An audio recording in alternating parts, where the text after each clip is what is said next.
wrong. I am enough. If I'm right or wrong, I am enough. If I stand or fall, I am enough. If I lose it all, I'm still enough.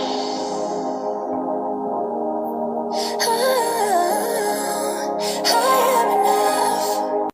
Hey Blue Stars, it's your girl Blue here, back with more Bluetiful entertainment. Welcome to today's video. I will be reading the original script and storyline for She's So Gone. I came up with this idea for the series when I was 14, long before I ever had a channel, but originally it was going to be called LPS My Somewhat Perfect Life, or for short, LPS Somewhat Perfect. Some things about the original storyline were a bit different than what made it into the cut for SSG. Without further ado, the script. Ta-da! Here's the notebook containing the script. It's very old and aged, as you can tell. Here's the first page. LPS Somewhat Perfect, series by Ashley and Tara Productions. As you know, I did not choose that name for the final name of my channel because my channel is called LPS Blue Cat Productions. Another name I was also considering at that time was Curiosity Cat 101, but I could never quite pick out a mascot that would go with that name. Anyway, storyline. Autumn Pines goes to Meadow Creek High. She's the second most popular girl in school. She's dating the captain of the football team, Cameron Brown. When she was younger, she and her best friend, Jason Oakes, would have been horrified at the thought of being popular, even though both of their families made a decent amount of money. But when they're still very young, Jason moves away and Autumn is devastated. Autumn's mom also disappears. She makes friends with a shy pet named Cameron Brown. She becomes close friends with Cam and ends up dating him throughout their high school years. Cam joins the Meadow Creek High football team, and before Autumn knows it, she's dating the most popular guy in school, which makes her popular, so she decides to join the cheer squad. Will Autumn enjoy her popularity or decide to be the pet she used to be? Will she ever see Jason again? Watch and find out in Autumn's Somewhat Perfect Life. Genre: high school drama/comedy. This next part has some personal information, so I'm doing my best to cover it up. Don't mind that. LPS Somewhat Perfect trailer description. For Autumn, it was just another ordinary day in LPS, insert place where I live. She woke up, got dressed, fed her baby brother Dustin, and had breakfast, and her mom drove her to school. Everything at school was normal, as always, except at recess. She and Olivia were jump roping. Rebecca, Hunter, and Damien were playing tag, but Jason was sitting under a tree, crying. Autumn rushes over to comfort him. He tries to play it cool and says he was playing kickball and got dust in his eyes. But Autumn isn't fooled by her best friend's fib, and she vows to find out the truth. She learns the reason for his sorrow when their moms come to pick them up. Narrator. For Autumn, it was just another ordinary day in LPS, insert place that I live. She woke up. Young Autumn. She yawns. She sits up. Good morning, Shimmer. Shimmer barks and licks her face. Narrator. She got dressed. Young Autumn. I love you too, girl. What should I wear? Shimmer paused at a pink necklace on her nightstand. Autumn puts it on and heads to the kitchen. Narrator. She fed a bottle to her baby brother. Audrey. Hey, Autumn, do you think you could feed Dustin while I make your breakfast? Young Autumn. Sure, Mom. She snatches a baby bottle off the table and sits on the couch with her brother on her lap. She puts the bottle to his lips, and he suckles. Narrator. She had breakfast. Audrey. It's ready, Autumn. Cold cereal and juice. Better eat it before it goes soggy. Young Autumn. Thanks, Mom. She gently lays baby Dustin on the couch and sits at the table. She eats her breakfast in rapid, quick bites. Narrator. And her mom drove her to school. Audrey. All right, honey, it's time to go to school. Get in the car, please. I'll meet you out there in a minute with your brother. Scene 2. Narrator. Everything at school was normal, as always. except at recess. Autumn and Olivia were playing jump rope, Rebecca, Hunter, and Damien were playing tag, but Jason was sitting under a tree, crying. Young Olivia. Ice cream soda, cherry on top. How many boyfriends do you got? Let's find out because we forgot. She begins listing numbers in a sing-song voice. Autumn isn't paying Olivia any attention. She's deeply concerned about Jason. Young Autumn. Olivia, look at Jason. Look how crestfallen he looks. We should go talk to him and see what's the matter. Young Olivia. Oh, I see how it is. You don't need a song to figure out who your boyfriend is. You like Jason. But Autumn wasn't listening. She walked over to Jason. Narrator. Autumn tries to comfort him. Young Autumn. Jason, what's wrong? You're watering that tree with the force of Niagara Falls. No, I'm not. I'm not crying. I just got dust in my eyes while I was playing kickball. That's all. It, really hurts. Narrator. Autumn isn't fooled one bit by her best friend's fib. She vows to find out the truth. Young Autumn. That's strange. I know for a fact that you hate kickball. Anyway, if that dust hurts so badly, maybe we should see if Mrs. P can flush it out with some water. I'll go get her. Autumn turns to leave, but is interrupted by Jason. Young Jason. What? No, that's okay. It's not necessary, really. It all of a sudden feels better. Autumn was about to argue, but is interrupted by their teacher. Scene 3. Mrs. P. All right, class, recess is over. Come and meet your parents. Quickly, all of the kids get into a single file line and pour out into the classroom. Autumn and Jason are the last kids to wait with their teacher. Narrator. Autumn learns the reason of Jason's sorrow when their moms come to pick them up. Audrey and Evelyn walk in the classroom with Autumn's brother Dustin and Jason's brother Carson. Audrey. Hello, sweetheart. Did you have a good day at school? Evelyn. I hope you had a good last day at school, Jason.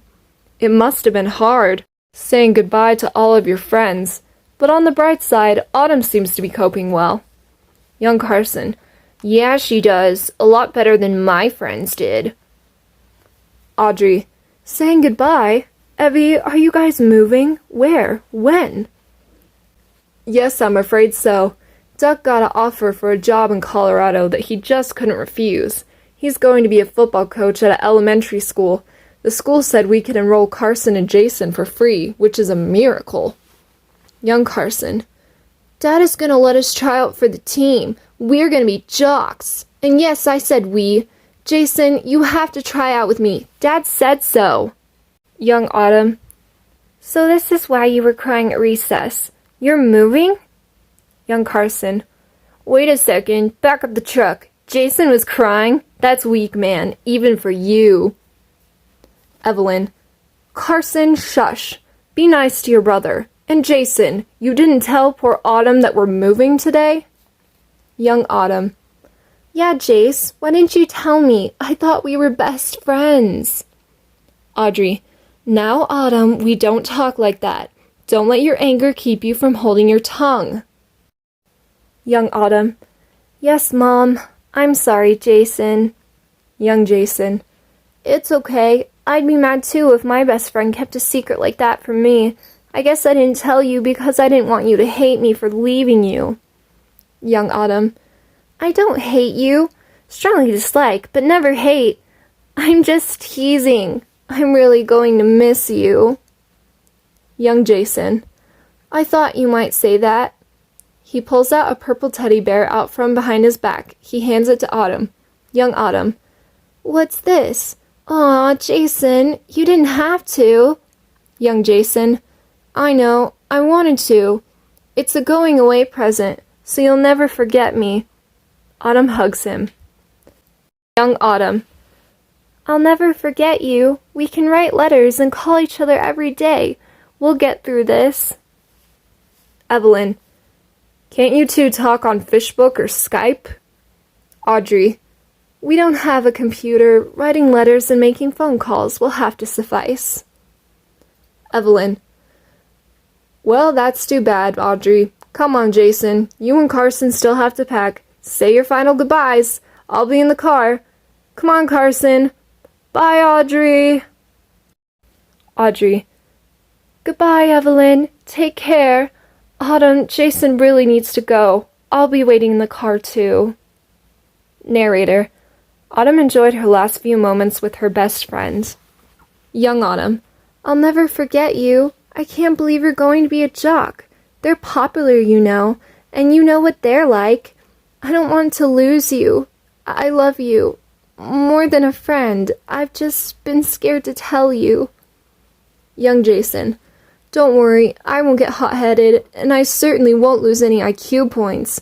I'll be a nerdy jock, if that's even a thing. And as for what you just told me, I've loved you too. Also more than a friend. He gave her a quick kiss on the cheek. Evelyn. Jason. Audrey. Autumn. Young Jason. I guess we both need to go. Goodbye, Autumn. I'll never forget you. I love you. Young Autumn. Goodbye, Jason. I love you too. Scene 4. Narrator. The next day at school, Mrs. P introduced a shy new pet. Mrs. P. Class, this is Cameron Brown. He just moved from Brigham City, Utah. I want you all to make him feel very welcome. Cameron, why don't you go sit by Autumn? She's the blonde kitten with the purple bow. Go on. Young Cameron. Thank you, Mrs. Porkchops. The class laughs. Cam goes over to Autumn and sits down. Mrs. P. Since you are new, Cameron, I prefer to be addressed as Mrs. P because I'm not very fond of my cursed last name. So that is how you will address me, please. Young Autumn. Hi, Cameron Brown, right? I'm Autumn Pines. I like to sing my ABCs, color, and jump rope.